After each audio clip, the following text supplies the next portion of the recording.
Sempak TNI itu dibiayai oleh APBN. Iya. Bahkan Sempak TNI loh dibiayai oleh APBN kita. Kok masih berani? Sempak loh. Ini melindungi hal yang disebut kemaluan toh. Sesuatu yang sangat privat, yang sifatnya ranjang. Harus negara yang mengurus itu. Dan kebiasaan tentara memang mengurusi hal-hal privat kayak gitu. Jadi ini kan kayak memvalidasi ketakutan orang-orang sekarang tentang difungsi ABRI. Kalau dulu semenakutkan apa sih Gus? Di fungsi ABRI kamu nggak bisa ngomong kayak gini, Bang. Berarti langsung dimatiin ini kameranya? Bukan cuma dimatiin, dicari semua kalian ini. Ya kan dicari nih. Kalau dulu, sekarang apakah mungkin? Kemungkinan menuju ke sana. Nggak akan pernah bisa UMK itu naik karena pengusaha tidak akan pernah mau UMK itu naik. Semuanya itu kalau bisa menguntungkan pengusahanya dulu, baru rakyatnya.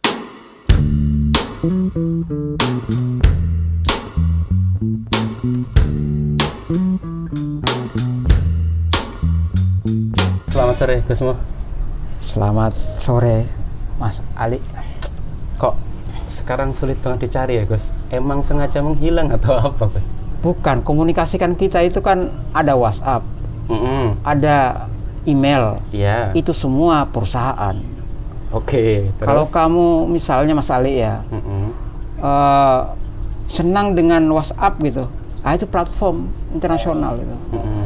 Gmail juga sama gitu. Dan sama-sama berkomunikasi tuh. Sama-sama dibuka, sama-sama ngirim pesan. Jadi apa masalahnya? Jadi hubungilah saya dengan Gmail itu, email itu. Maksudnya kan hari ini kita janjian jam 4 gitu. Tadi jam 4 belum datang, itu aku mau email, Gus sampai mana? Pakai email, Gus. Itu ada masalah antras jadinya tuh, bahwa orang itu harus dipastikan dulu, padahal mereka udah janjian sebetulnya. Betul. Padahal yang kayak gitu kan cuma sekali aja perjanjian ikat. Ketika sudah diikat, nah itu antara dua pihak ini harus menentukan waktunya tuh, Bung. Jadi kamu percaya, karena kamu gak percaya, Bung. Loh, aku percaya, tapi sudah jam 4, Gus. Kamu gak percaya bahwa saya udah berangkat itu loh. Ya. Soekarno itu, Bung, dia percaya Hatta itu akan datang. Itu tinggal 3 menit, Bung, Hatta kayaknya nggak datang, jemput. Soekarno bilang, Hatta pasti datang. Karena dia percaya temannya. Karena dirimu nggak percaya sama saya, toh. Kalau percaya, udah, kamu tenang-tenang aja. Kayak Soekarno itu tenang, toh. Hatta pasti datang. Hatta bener datang dia. Tepat waktu. Jadi ini kita baru mulai, Gus.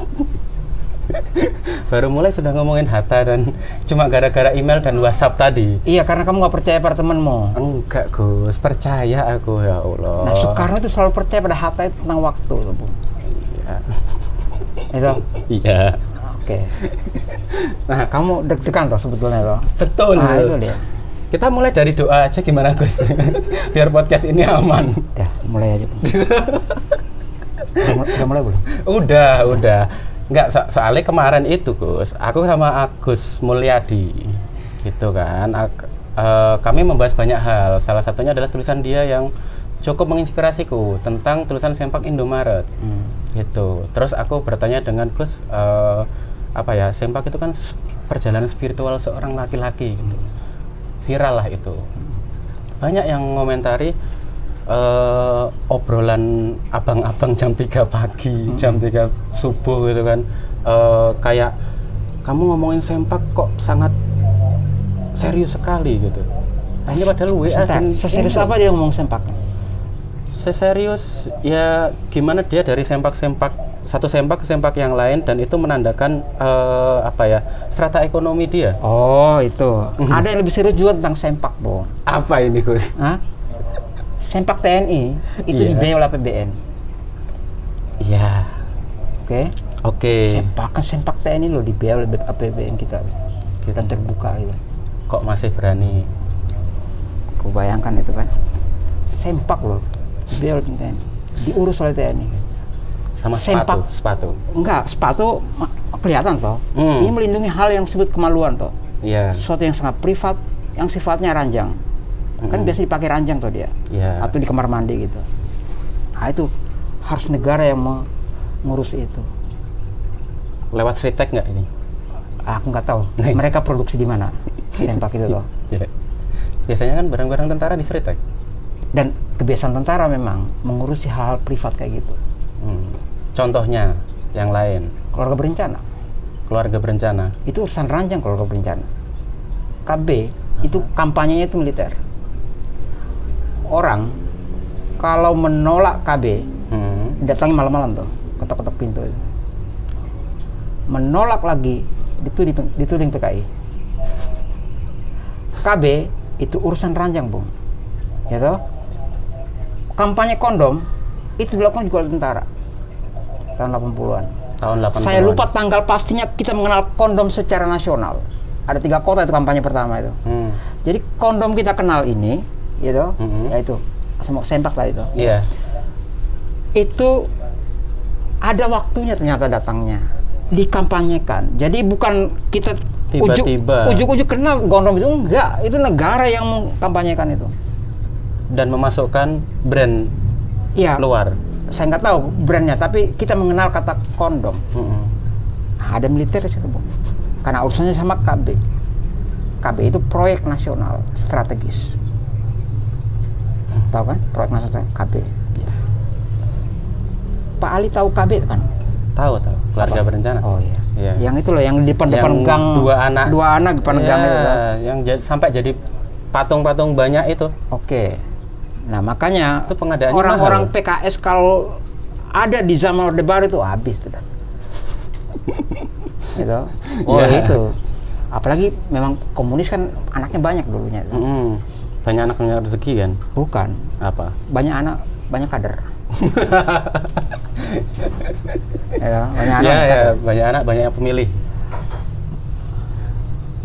Suara. Itu ya. Ya Allah. Dari sempak loh, Bos. Aku sudah tadi ngomong sama tim. Iya. Semoga tidak jauh-jauh ya. Tepi jurangnya. Enggak, kan emailmu tuh tentang TNI, Bung. Iya, tapi toh Gus, kan pelan-pelan. Iya kan kita sempak itu kan pelan-pelan toh, Bung. Itu kan nggak ada senjata di situ, Bung. Iya bener sih. Berarti kita akan ngomongin senjata, Gus. Ya itu dia. Ada di sempak itu toh. Sempak.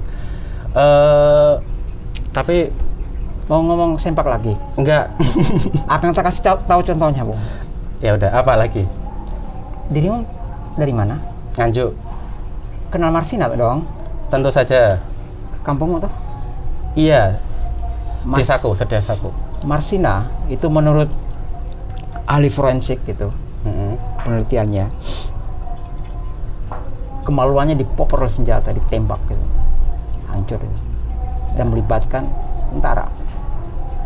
Nah itu dunia kayak gitu loh, kelam betul dunia persempakan. Menurut Agus itu sesuatu yang sangat bisa enjoy kita bahas itu ya. Enjoy. Di zaman Orde Baru itu bisa sangat sempak. Menyeramkan gitu soal sempak itu. Bismillah 1M lagi ya Mas. Itu kasusmu Nganjuk toh, Bu? Nganjuk Marsina. Dan aku baru tahu betul tentang Marsina gara-gara Gusmu. Ceritakan tentang Marsina, Bung. Di kampungmu itu nggak banyak diceritain, Gus. Cuma ya pas SD kan kita dikenalin ada seseorang bernama Marsina, gitu aja. Dan desanya di samping desa kita. Satu desa. Samping dusun. Desa sebelah mananya itu? Dia kan di Sukomoro kecamatannya. Desa Mungur. Di situ. Nah, aku selalu lewat di situ. Pokoknya kalau dari Surabaya ke Jogja gitu. Kalau sudah nemu pertama itu patung mobil kecelakaan, lalu setelah itu patung Marsina. Nah, setelah itu adalah rumahku. Patung Marsina itu yang desanya itu ya? Iya. Patung Marsina itu langganan ditabrak orang, Gus. Apa? Langganan ditabrak orang gitu. Iya. Sering kecelakaan di situ. Oh iya. Nggak tahu. Padahal ya setiap ulang tahunnya kayak ziarahi dan lain-lain, tapi ada sesuatu yang misterius di situ. Nah, itulah Marsina sama sempak itu loh. Jadi dia dibunuh dan itu kan pendarahan di lininya, ditembak itu loh. Ya, aku baca Munim Sirri itu bilang itu ditembak dan melibatkan Kodim kan. Dan kasusnya nggak selesai. Babin Sar bukan ya? Bukan, Kodim Sidoarjo. Karena sudah terlanjur kita ngomongin ini Agus ya. Dan ada Munir di situ, Bang. Apa Mas Munir? Oh, Marsinait. Iya, dukung ya. Ngurusi di LBH. Iya. Dari sempak saja sudah sangat menyeramkan, Gus. Jadi ini kan kayak memvalidasi ketakutan orang-orang sekarang tentang difungsi ABRI. Kalau dulu semenakutkan apa sih, Gus? Difungsi ABRI kamu nggak bisa ngomong kayak gini, Bang. Oke. Berarti langsung dimatiin ini kameranya? Bukan cuma dimatiin, dicari semua kalian ini.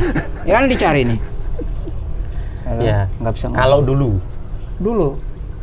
Sekarang apakah mungkin enggak? Kan? Kemungkinan menuju ke sana, tapi kita nggak tahu. Oh ya.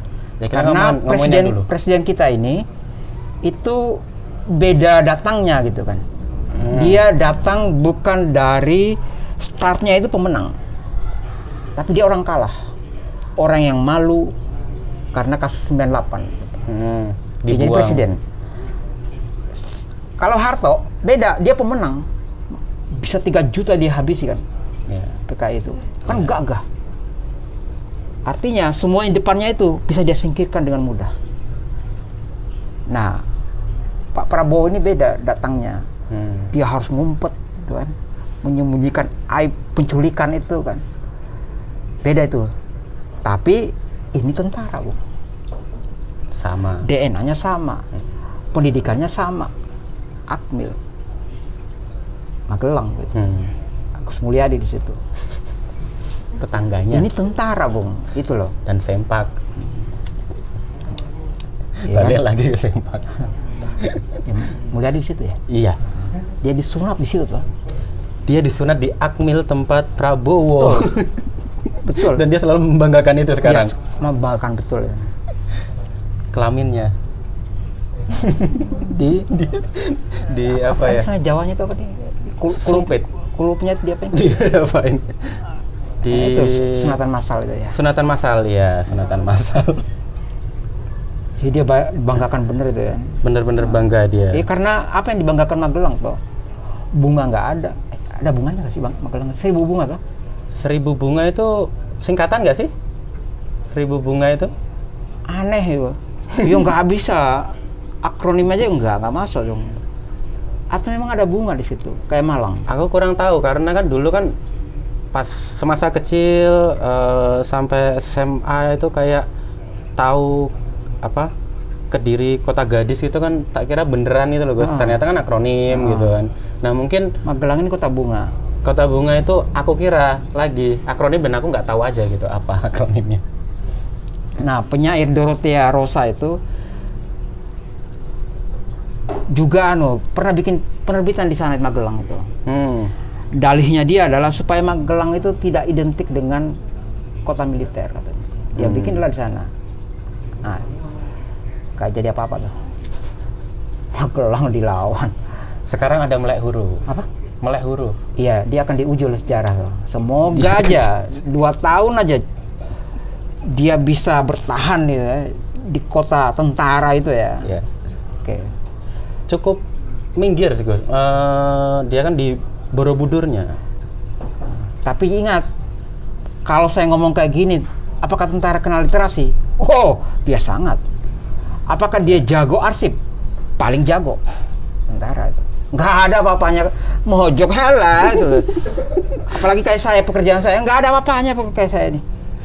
Kita sedang tidak di mojok. Iya, mojok. Oh iya. Kan saya nyontohkan juga saya toh. Iya. Saya kan kamu tahu toh, saya dokumentator Partai Clear. Betul-betul saya Partai Clear di hadapan tentara. Iya. Ngeliping itu jagoan mereka itu.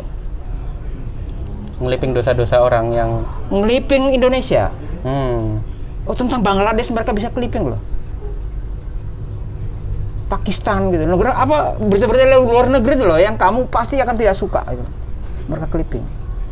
Clippingnya berada di mereka taruh di tempatnya mereka dong. Tempat rahasia. Jadi ada prajurit, memang itu prajurit pengarsipan dong.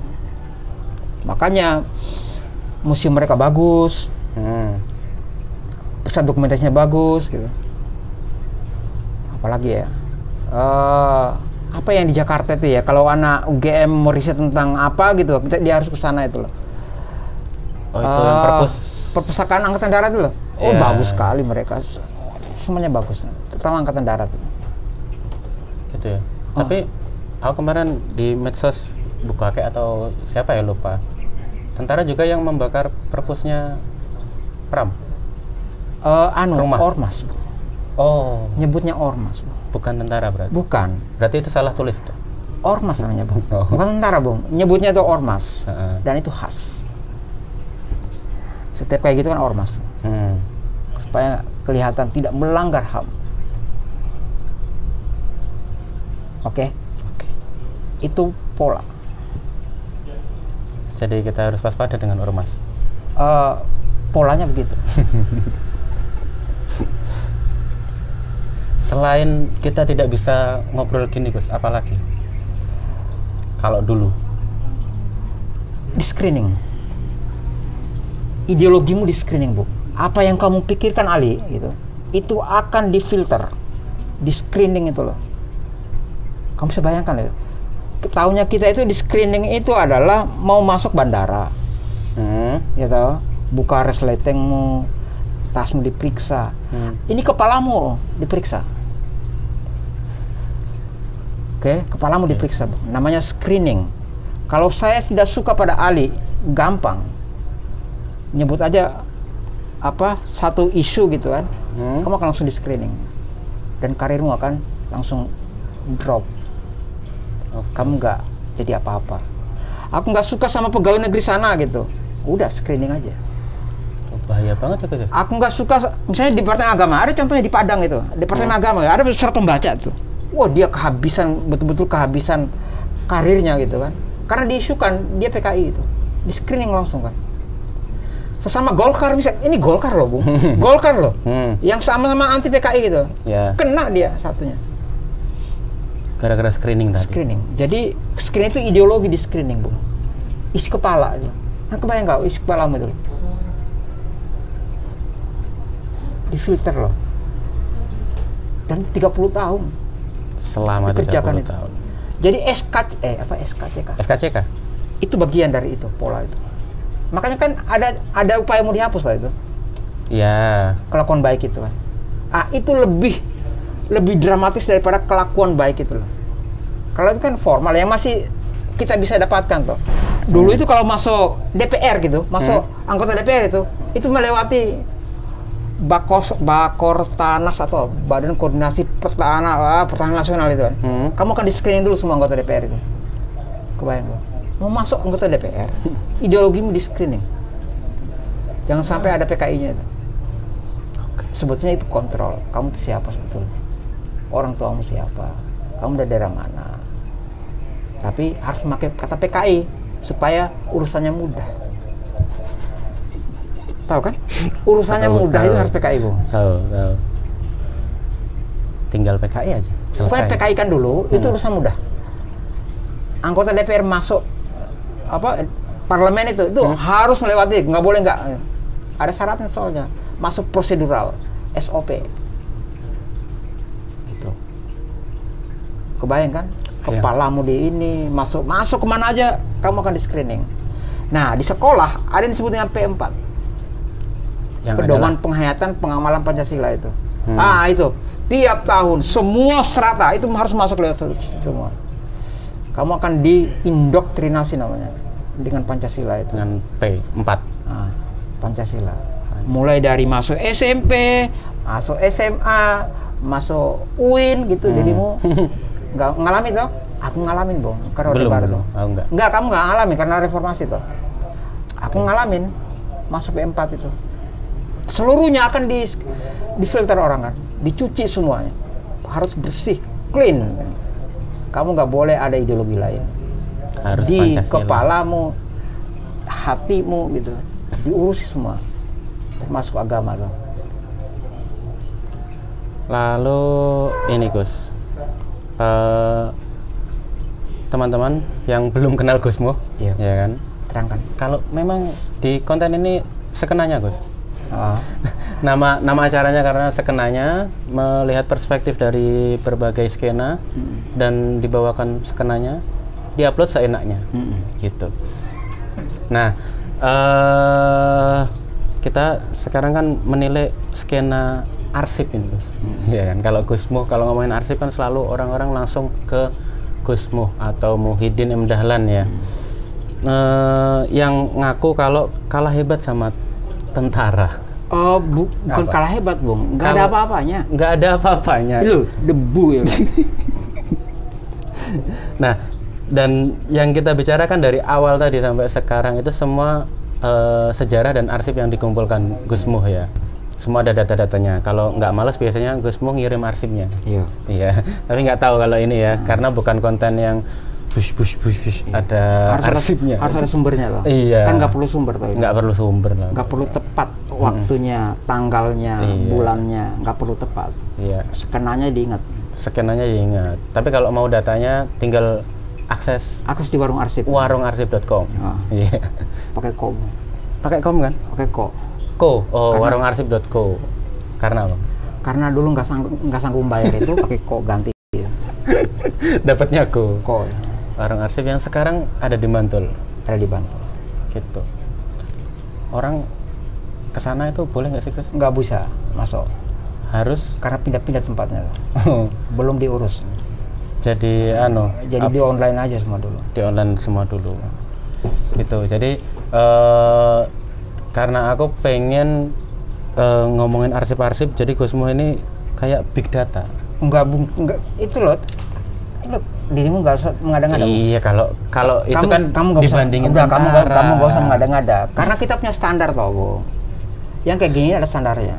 Ya. Pekerjaan seperti ini itu kita punya standar sebetulnya. Nah, kita tuh nggak ada apa-apa sama tentara itu. Makanya sebetulnya partikelir toh. Ya. Ya skenanya tuh. Skenanya aja tuh. Skenanya aja. Semampunya. Kalau ingat. Kerjakan. Kalau kalau nggak ngantuk kerjakan. Pokoknya seingatnya aja. Oke. Nah, terus kan ke Jogja untuk dulu kuliah awalnya. Kuliah di UIN dan UNY. IKIP. UNY sekarang. Sekarang UNY. Nah, UIN tadi? IAIN. IAIN. Semuanya institut tuh. IAIN sama IKIP. Iya. Di tahun itu. Tahun Orba. Tahun senjakala Orba. Senjakala Orba. Pas kejadian Pisawanan Agung masih di sini nggak? Pisawanan Agung itu dimulai, ini kita sebentar. Bentar, apa ini? Bentar ya. Sebentar, ini posisi kita di sebelah mana sih? Bentar, Ini Kota Baru. Oke. Ini Kota Baru. Tahu kan Jalan Urip Sumoharjo itu? Sana. Yang sering nonton bioskop Access One itu? Ya. Apa namanya itu? Di Jalan Solo. Iya. Enggak, Urip Sumoharjo namanya. Urip Sumoharjo ya. Loh, kamu enggak sadar? Empire itu namanya Urip Sumoharjo. Ya. Semuanya disamaratakan Jalan Solo sampai Solo sana tuh. Itu Jalan Urip Sumoharjo. Kenapa Urip Sumoharjo? Karena di ujungnya itu ada museum TNI itu. Ya. Museum TNI itu kan ada patungnya tuh, dua. Sudirman sama Urip Sumoharjo. Urip Sumoharjo itu jalan itu. Oke. Lihat ada patung tuh di museum. Ya. Lihat apa enggak? Ada patung dua. Lihat tapi aku enggak lihat patungnya itu ya. Terus enggak apal gitu loh. Dirimu patung polisi kan lihat tuh. Ya, jadi ada 3 patung di sana, Bung. Patung polisi yang selalu gini itu. Enggak presisi itu. Iya, enggak presisi itu. Nakut-nakutin orang tua itu. Enggak presisi itu. Ini ada patung 2 itu. Ini di Sumoharjo. Samping Golkar itu. Iya, depannya itu. Seberangnya. Seberangnya. Pokoknya ada lihat 2 patung aja itu. Itu Sudirman sama Sumoharjo. Iya. Nah, kita mau kemana sebetulnya tadi itu? Jalan Sumoharjo toh. Sumoharjo. Kota Baru. Ada Access One itu tuh. Iya. Itu juga bioskop dulu di situ. Memang dulu ada bioskop di situ. Sebelum Empire berarti. Sebelum Empire itu terbakar. Nah, sebelum Empire terbakar. Di 98 sebelum 20 Agustus kamu Pisawanan Agung 20 Aduh, jangan tanya tanggal 20 Mei. 20 Mei 98 tuh maksudnya. Pisawanan Agung itu. Iya. Yang rame-rame itu. Pertama, iya, Jogja. Itu dimulai dari peristiwa di situ. Setelah Gejayan. Oke. Nah, jadi ada hampir terbakar itu Urip Sumoharjo oleh massa IAIN. Dalangnya. bukan dalangnya, tapi itu akamsinya IAIN, bukan UGM. UGM itu ngirim massa. Ya. IKIP ngirim massa, tapi kan tuan rumah kan mesti ada toh. Ya. IAIN di situ itu kan jalurnya IAIN. Jalurnya Ya kan? IAIN. Kalau selama ini dikena sembunyinya di tangga masjid itu. Enggak, kalau selama ini mereka cuma berhentinya di Pertigaan Revolusi. Pertigaan Revolusi sama apa namanya yang mereka Pertigaan Revolusi. mereka seperti mereka Orasi di depan. Enggak, mereka selalu lempar jumroh itu apa? Tempatnya itu. Pos polisi. Itu. Kan kayak lempar jumroh. KMCL. Kan lempar jumroh mereka di situ. Ya. Nah, jadi kan itu kayak berhala situ. Ya. Makanya itu nggak akan pernah mereka hilangkan itu. Dibakar, dilempar, Karena itu dicoret-coret. kan lempar jumroh di situ. Betul. Lempar jumroh demokrasi itu loh. Nah, mereka itu ada suatu waktu berani keluar sampai ke pertokoan. Ya, Empire. Ke pusat pertokoan itu loh, di Jalan Solo itu loh, Udit Sumarjo itu. Mereka ngumpul sampai maghrib, nggak bisa bubar. Kalau udah nggak bisa bubar, berarti membakar itu kan. Kalau udah malam loh. Oke. Nah, setelah itu, kan kalau terbakar ini kan pertokoan loh itu, kayak Malioboro loh itu. Ini Malioboro, pseudo Malioboro. Pseudo Malioboro. Iya toh Bung? Iya. Kan? Gayanya Malioboro tuh. Iya. Itu bisa terbakar. Itu maghrib loh, udah maghrib. Ya. Apalagi bioskop di situ itu pernah terbakar. Dan IAIN merekam dengan baik peristiwa itu tuh. Terbakar loh, Bung. Nah, itu kan bisa membakar itu. Datang Sultan naik di pick up itu. Oh iya? Nah, dia ceramah di situ. Dan dia kemudian membawa massa itu kembali pulang ke Gejayan, IKIP yang dibawa dulu.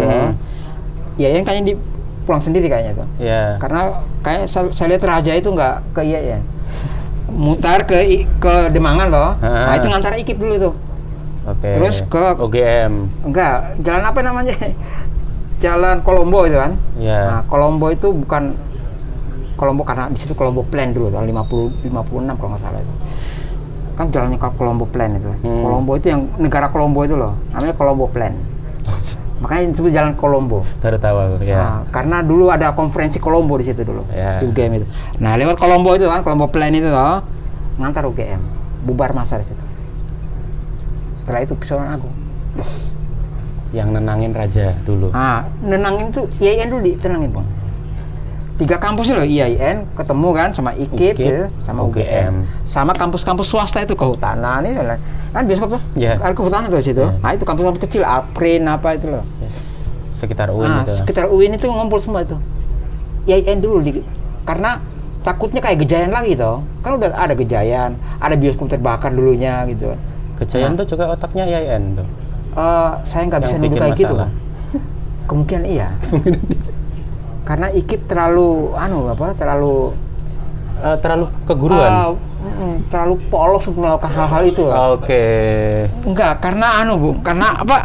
Karena daya rusaknya itu dahsyat ya, Bung. Kalau lihat pagi hari itu kayak kita habis perang itu. Ya. Itu kayak Gaza itu jalan itu habis dibom itu loh. Nggak bisa dilewati oleh kendaraan, motor pun nggak bisa lewat. Kerja keras tengah malam itu loh. Itu. Memang menyeramkan ya, Yan. Kaderisasinya kan bikin molotov. Ya itulah makanya kan. Kamu bisa bayangkan pertokoan itu terbakar ya, Bung. Ya. Dan itu kan yang terjadi di Solo. Orang Tionghoa di situ.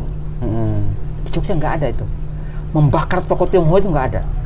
Raja itu ada di situ. Di hari kalau itu dibakar, Bung, Malioboro terbakar. Udah itu. Karena ngamuk semua. Ngamuk. Karena ada contohnya toh. Nah, diantisipasi dengan Udit Sumarjo nggak terbakar pertokoan itu. Itu Tionghoa. Jakarta terbakar. Ya. 12-13 Mei itu. Ya. Gitu.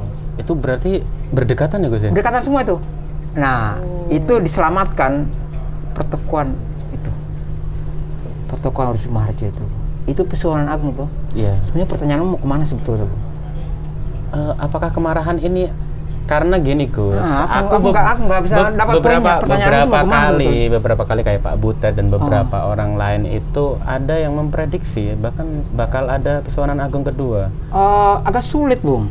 Kalau sulit. Pak Butet kan nggak melihat bahwa ini ada urusan internasional. Oke. Kalau nggak ada urusan internasional, kita biasa-biasa aja. Karena semuanya bisa diselesaikan oleh tentara. Domestik itu ada rumusnya, Bung. Ada rumus, ada pola, ada rumus baku. Kayak kita masuk UTBK tuh. Kan diajari di UTBK mau masuk kampus itu.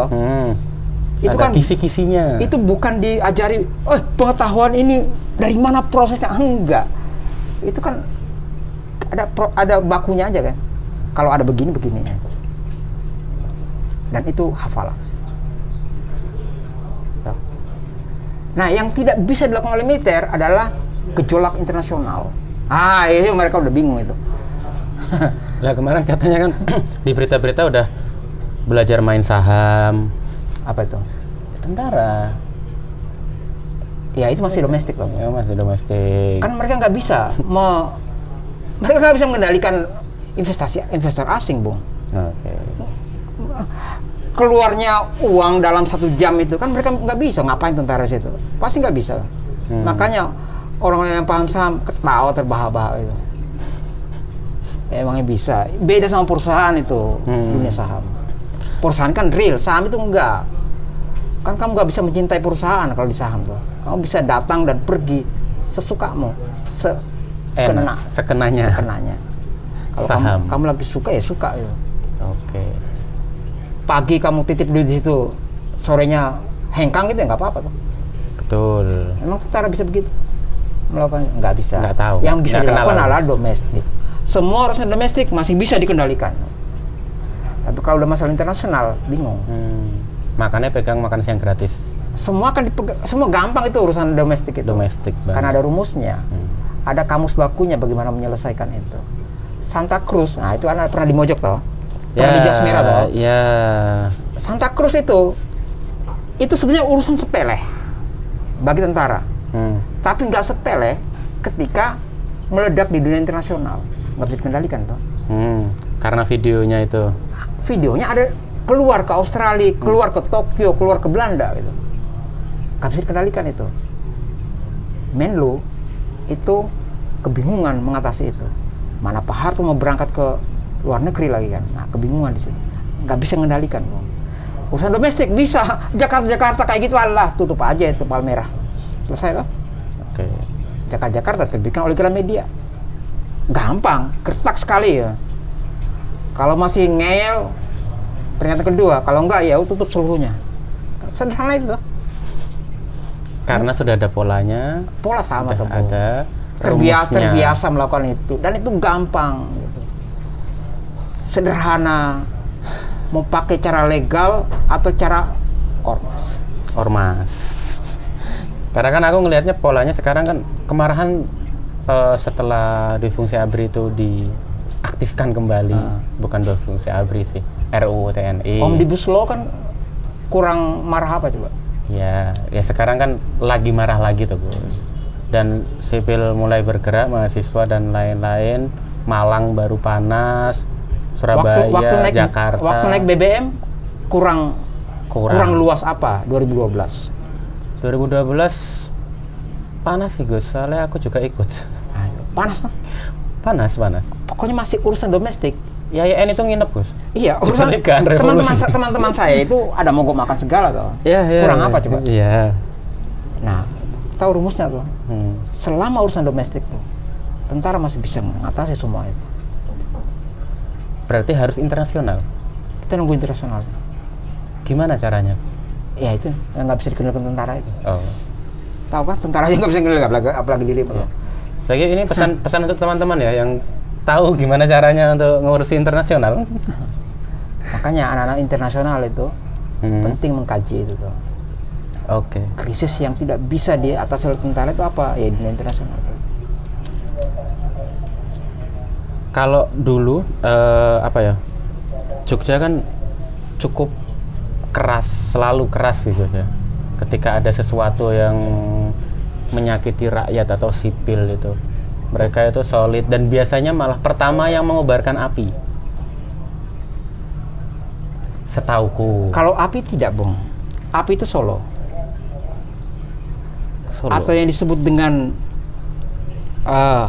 sumbu pendek lah. Kan Solo, Bung, bukan Jogja. Api lebih ke perlawanannya sih, Gus. Suluh. Suluh.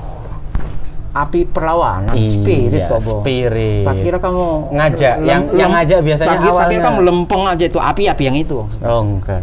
Ya bom. Itu. Gara-gara tadi loh. Kalau api beneran, itu Solo. Solo. Kamu pasemon soalnya itu, metafora itu. Nah, itu nyembunyiin gitu kan. Api beneran itu Solo kalau bisa. Oke. Nah, kita nunggu Solo kalau soal api. Jangan Jogja ditunggu, Solo ditunggu. Ada tuh Solo tuh? Aman. Solo. Kuncinya adalah Solo kalau Sejarah apa? Indonesia di Solo. Maksudnya Jokowi ini. Bukan. Dari zaman Misbah. Haji Misbah. Bovendigul itu. Pemberontakan 26. Itu mulai dari Solo sebetulnya. Bom 13 Oktober itu loh. Tahun 23 itu. Nah, itu penangkapan pertama di situ. Yang kemudian membuat partai Sarekat Rakyat itu tiba-tiba naik semua ininya, ditangkap semua. Cipto ditangkap, Misbah ditangkap, ditangkap semua yang utama rumah sakit di Jakarta itu. Pahlawan nasional ditangkap, Ki Hajar ditangkap. Itu gara-gara diorkestrasi oleh Solo semua itu. Yang mereka ada di Klaten toh. Jadi daerah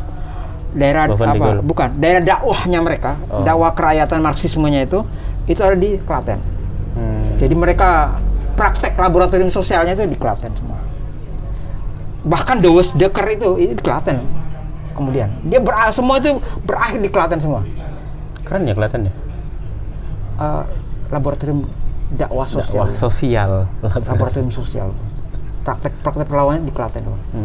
Klaten nggak ada suara apa-apa sekarang tuh. Iya. Karena dia laboratorium. Godoknya di sana. Laboratorium sosial di sana. Nanti dikeluarinnya di Solo, Jogja? Solo. Jadi ditangkapnya semuanya di Solo semua mereka itu. Jadi semuanya digerakkan dari Solo oleh Misbah, oleh siapa itu. Makanya buku Zaman Bergerak itu kuncinya di Solo gitu. Maka saya ditanya, Solo ini sister-sisternya apa? Ibu Vendigul, Bu. Vendigul. Temannya Solo itu bukan di Tokyo atau apa, ada kan, ada kalau di Google itu ada sister city-nya Solo apa gitu, ada keluar nanti kota apa. Menurut saya Digul yang paling tepat bagi sejarah Indonesia tuh. Makanya setelah Zaman Bergerak itu Takashi itu Shiraishi itu dia gelisah, kayaknya ada yang kurang. Setelah saya menerbitkan buku, dia terbitkan buku yang baru namanya Bovendigul, Bung. Jadi antara buku Solo ini, Solo Klaten ini sama Digul itu akhirnya nyambung kemudian. Karena kayak terusan. Takashi Shiraishi itu. Nah itu. Jadi kalau ada anak Papua yang pintar berbahasa Jawa, bahasa Jawa Solo gitu kan, itu memang DNA pergerakannya begitu. Karena itu penting Solo itu atau kampus yang akronimnya aneh itu. UNS. UNS singkatnya dari Universitas 11 Maret. UNS. Iya nggak? Aku lupa. Akronimnya aneh. Iya aneh. Tuh. Pakai 11 Maret lagi, Super Semar toh. Super Semar. Iya lagi. Padahal UNS. Ya. Itu 11 Maret padahal UNS. UNS padahal 11 Maret. Bingung lah mereka bikin ijazah kayak apa. UNS. Jadi bukan Jogja, Bung, Solo. Kalau masalah-masalah api itu. Jadi kita nunggu Solo. Jogja tetap artistik aja gitu aja. DPRD kemarin kan artistik. Ya. Itu bagian artistik loh. Artistik berkesan terus. Enggak, street art. Street art. Itu bagian street art. Propaganda. Itu street art masuknya. Ya. Itu gaya Jogja itu. Dulu ada apotek komik namanya, Bung. Yang legal itu bisa dia legal karena street art itu musuhnya itu izin. Satpol. Nah, ada satu waktu di Jogja itu diizinkan oleh pemerintah kota untuk gambar-gambarin bangunan, gambar-gambarin dinding-dinding itu. Nah itu diorkestrasi oleh Apotek Komik 97. 2007 ya, 97 kalau nggak salah mereka itu. Nah itu mereka Apotek Komik, nah dicari aja siapa semua para hulu balangnya Apotek Komik itu. Samuel salah satunya, Samuel Indratma gitu. Nah, mereka makanya kemudian kalau kita jalannya di Jogja masih ada sisa-sisa gitu kan, gambar-gambar yang bagus dilihat di dinding gitu. Itu asalnya dari Jogja memang. Hanya mengantisipasi, bukan banyak itu yang apa gambar-gambar langsung lari gitu kan. Nah, mereka coba gimana caranya itu bisa legal gitu loh. Nyoret-nyoret dinding tapi diizinkan gitu. Nah, itu hanya mereka itu. Dan itu menurut saya yang kemarin kasus apa di marah-marah pemerintah kota itu kan, bagi saya itu masih street art. Yang mana? Street coffee? Bukan street art kemarin loh, yang nyoret-nyoret. Oh, DPRD.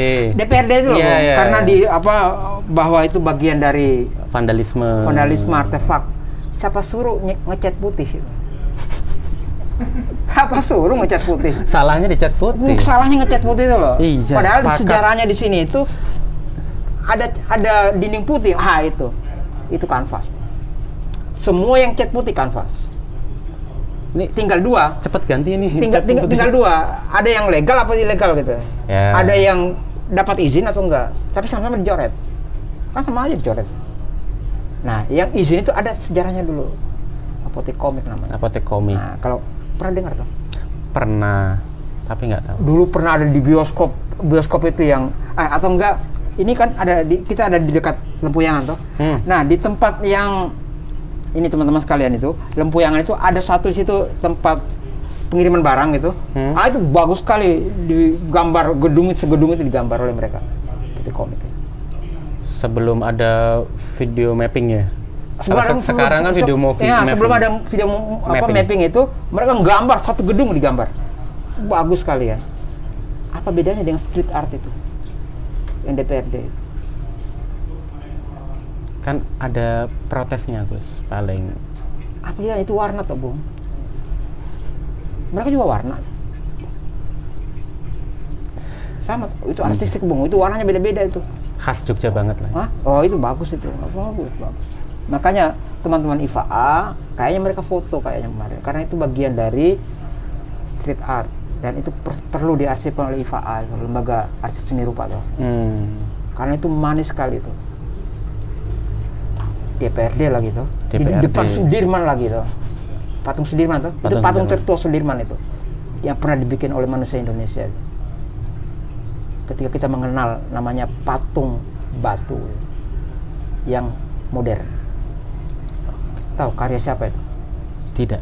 Karya orang Lekra itu. Ditaruh depan gedung, bayangkan. Karya orang-orang PKI. Ditaruh di gedung DPRD itu. Di Malioboro.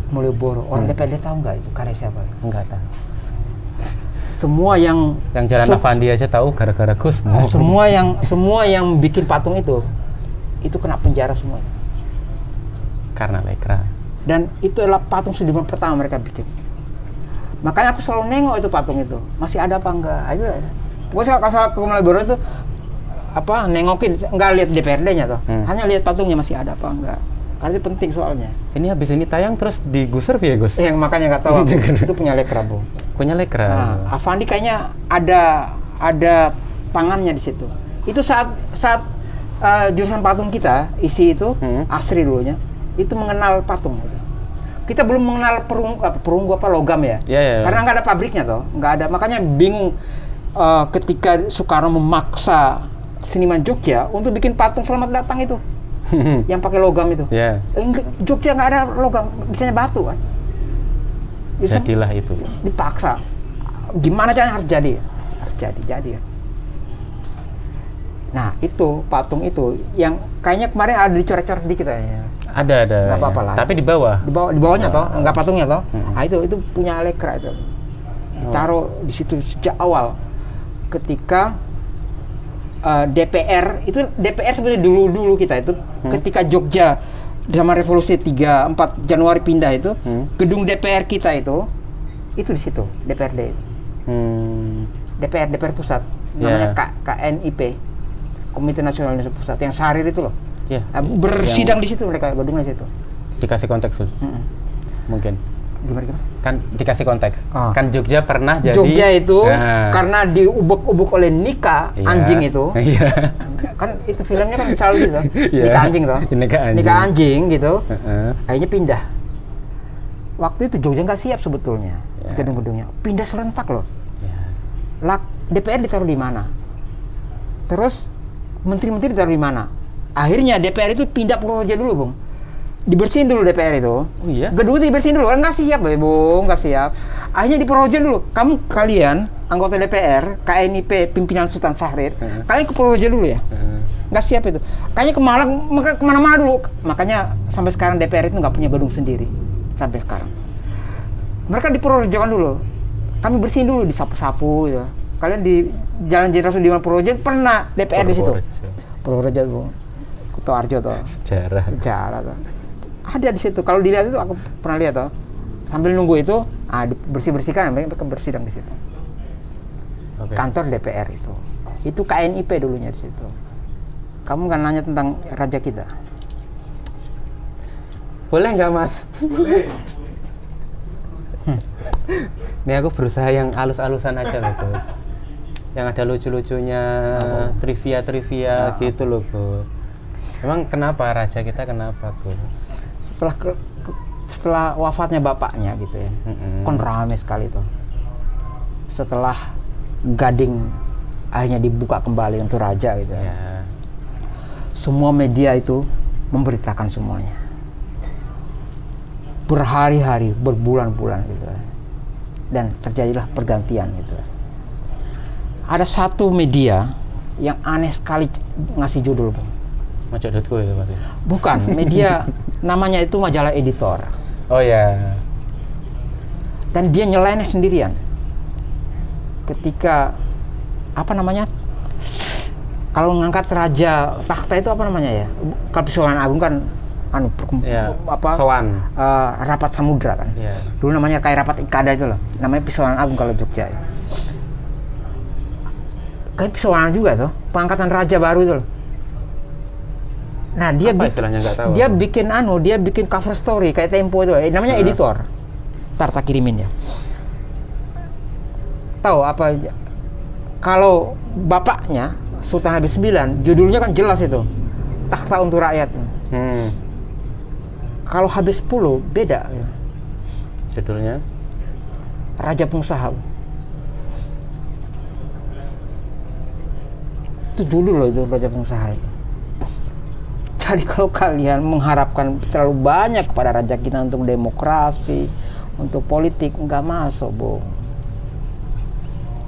Makanya di Jogja banyak entrepreneur ya, Gus.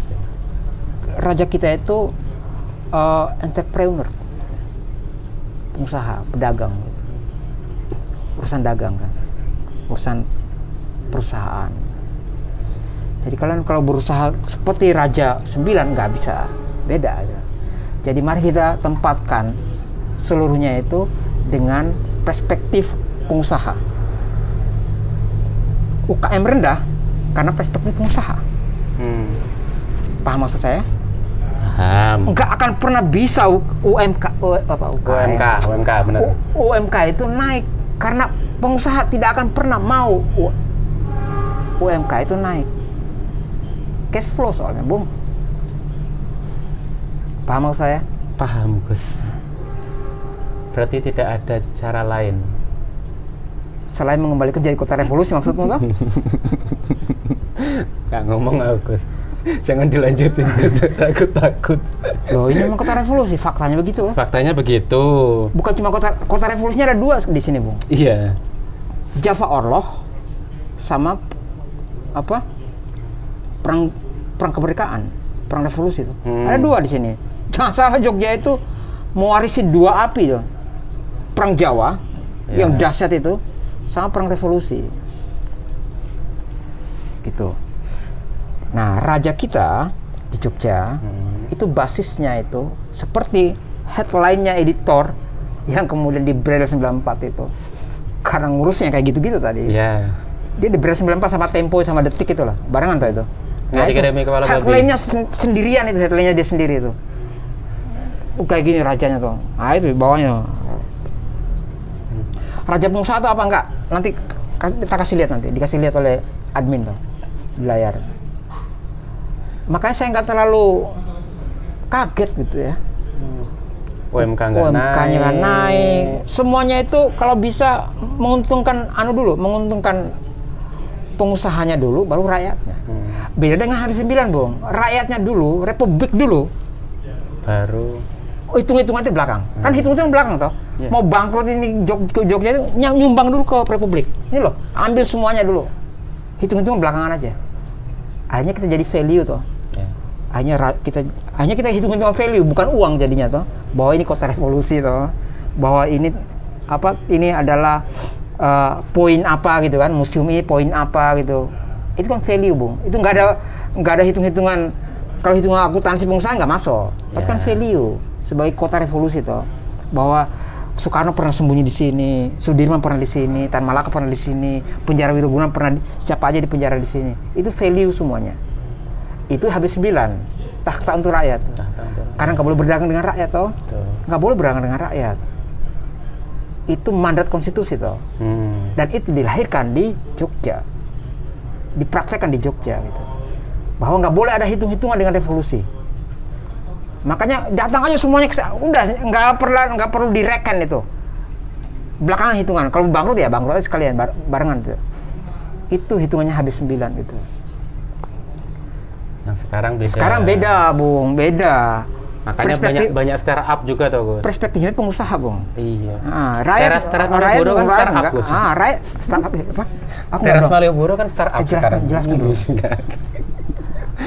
Malioboro jadi startup. Mereka nggak direken, rakyat nggak boleh direken. Yeah. Hanya pengusaha itu. Kalau menguntungkan pengusaha, paling nggak itu 60-40 lah, Bung. Nggak boleh 50-50 nggak boleh. Ya logika pengusaha lah ya. Nggak boleh. Paling nggak itu 60-40, Bung. Batasnya itu. Kalau 51 itu pemilu. Oh ya. Kalau 50+1 itu kan pemilu. Voting toh. Voting. Kalau ini enggak 40-60. Paling enggak itu udah minimum itu. Gitu. 40 rakyat, 60 pengusaha. Gitu. Nah, bagaimana memahami itu? Mulailah dari ketika dilantik jadi bertakhta pertama kali. Aku dapat itu poin di situ. Sehingga saya nggak terlalu bingung. Kok orang teriak-teriak terus, enggak, memang itu value-nya raja kita gitu kan. Dan untuk bisa melakukan itu adalah pakai gaya sopsi. Apa itu, Gus? Sopsi? Mogok. Pakai gaya syarikat Islam. Mogok. Hanya itu untuk melawan semua kayak gitu-gitu. Karena pengusaha paling takut kalau mogok. Tapi untuk bisa mogok, Bung, harus solid.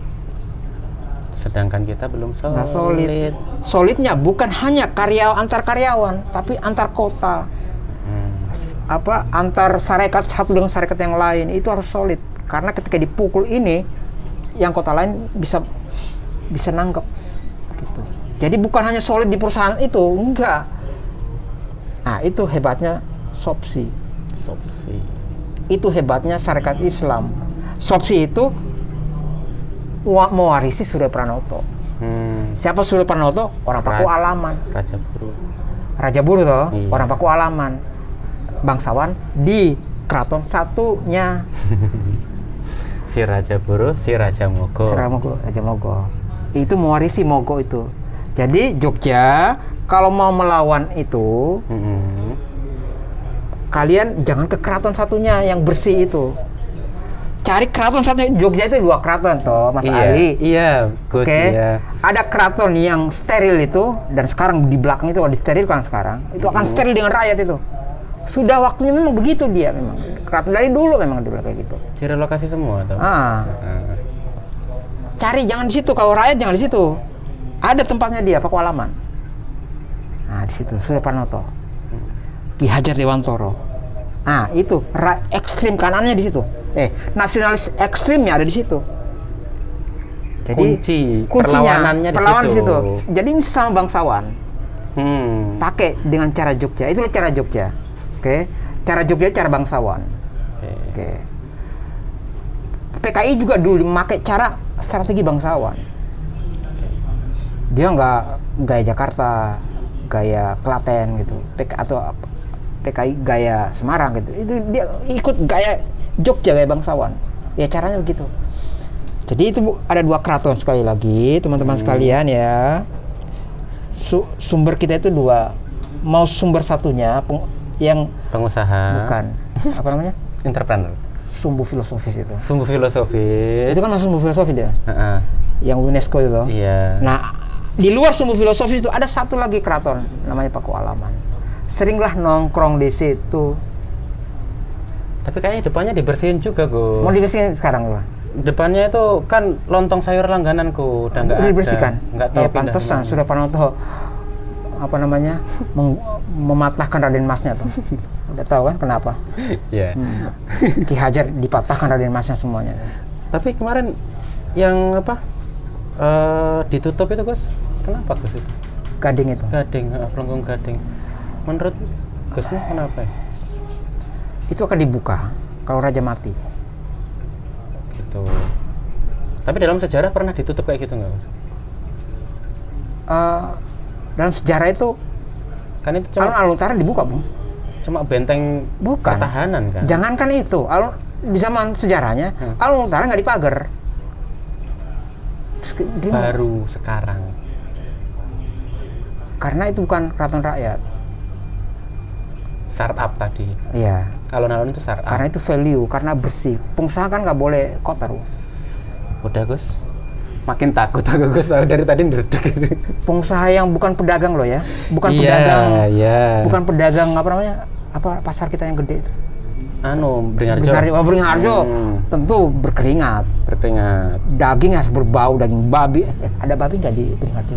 Sebelah mana sih? Waduh, jual daging. Beringharjo nggak tahu ya. Kayaknya di Patok situ yang daging babi kayaknya. Aku pernah Solo yang banyak. Enggak, aku pasar Patok itu loh, pasar apa namanya itu? Apa? Mau ngirim kepala babi? Enggak, pasar Patok itu. Pasar tahu kan di belakang Malioboro kan ada pasar. Kita punya dua pasar tuh. Ya. Pasar Beringharjo satunya, pasar Patok satunya. Ya. Yang bapia itu loh, bapia Patok itu kan. Ya. Ada pasar gede itu. Saya pernah itu, di sini babi sini. Ada kalau mau belanja babi ya di situ memang. Oke. Kan belakang Malioboro pecinan tuh. Iya pecinan kan, ya wajar tuh. Dia wajar. Wajar banget. Nggak haram bagi mereka. Nggak haram. Makanya ada. Berarti kalau beli babi di sini memang. Kalau tikus di mana? Aku belum lihat yang itu, Bu. Oh, belum lihat. Belum pernah lihat. Kalau babi, ya itu pasar Patok itu belanjanya di situ. Kan ada kuliner ekstrim itu. Ada tikusnya. Ada kayaknya. Enggak, aku belum pernah lihat. Kalau anjing itu ada Jalan Mataram. Mataram itu kan. Tapi kan udah dibersihin juga tuh. Di depan apa itu? Udah makin diem apa. Tapi ya kalau mau belanja babi memang di pasar Patok kita itu. Oke, Gus, terima kasih obrolan yang panjang dan sangat value tadi ya. Jogja itu value. Value, banyak value-nya, banyak insight-nya. Dan banyak takutnya saya. Maaf ya teman-teman, sekenanya ini. Gus mau cukup apa ya?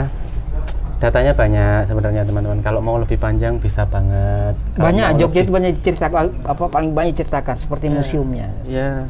Ini kan kota 1001 museum tuh. Terbanyak di Indonesia. Di Jakarta sedikit tuh. Bahkan sampai Museum Pancasila, memorabilia. Dan yang terbanyak adalah Museum Tentara tuh. Museum Sandi. Tentara paling banyak. Karena kota revolusi. Wajar toh. Ya. Nah, itu teman-teman, kalau mau lebih banyak mendengar ceramah Gusmo tentang sejarah, bisa mengunjungi mojo.co di kontennya Jas Merah agar ada terus. Ada terus ya di sana sumbernya banyak. Saya nggak mungkin ngobrol sekenanya tuh di sana. Iya. Karena ada nanti slide-slide video esai ya Gus. Ada catatan kaki namanya. Catatan kaki banyak. Jadi datanya bisa dilihat pasti kalau masih nggak percaya dan bisa dimiliki. Kembali lagi di warung arsip. Ada itu satu paket sendiri dia, udah di folder. Sumbernya ini ada di folder ini. Semisal satu tema gitu Satu tema itu di Marsina itu ada satu foldernya. Marsina ada semua di situ. Sekali paket loh beli. Teman-teman kalau mau tahu sejarah dari Marsina itu ada semua lengkap di situ. POV arsip ya Gus ya. Apa POV itu? Point of view. Baru dengar sudut pandang sejarah. Baru dengar aku POV arsip itu tuh. Apa? Selama ini enggak. Berarti bukan aku tahunya folder. Folder. Oh enggak, maksudnya kan kalau mau biasanya kan dari cerita orang-orang, dari videonya Ferry Irwandi atau apa gitu kan. Sudut pandang arsip tuh. Iya, sudut pandang kamu membacanya itu dari arsip-arsip dan isinya adalah tulisan-tulisan dari jurnalis dan penulis di masa itu. Nah, contohnya adalah itu tadi tuh gambarnya raja kita tadi tuh. Gambarnya yang di skenanya ya. Ya, di skenanya akan ditayangkan. Itu toh aja. Ya kasih konteks lah. Kasih konteks. Ada clipping yang lain. Iya. Satu folder terkasih ya. Nah, Terima kasih. Satu edisi itu lah. Paling nggak satu edisi itu lah. Ya, harusnya bayar loh, dikasih gratis sama Gus. Oh iya. Selalu baik. Terima kasih Gusmo. Salim. Terima kasih teman-teman sudah menonton episode skenanya yang mendebarkan ini ya kan. Semoga kita lanjut ya, Mas Yudan. Semoga lanjut ya. Tidak kena apa-apa. Kan biasa aja tuh, Bung. Biasa aja, sangat biasa kok. Ya. Kita masih di Jogja. Terima kasih teman-teman sudah menonton skenanya, menilai banyak perspektif dari banyak skena, dibawakan secara skenanya oleh saya Muhammad Ali Ma'ruf dan diupload secara skenanya seenaknya oleh Tribes. Terima kasih. Saya Muhammad Ali Ma'ruf. Muhyiddin M. Dahlan. Saya Gusmo Muhyiddin Dahlan, dokumentator partikelir dari Warung Arsip. Terima kasih teman-teman. Sampai jumpa di episode selanjutnya.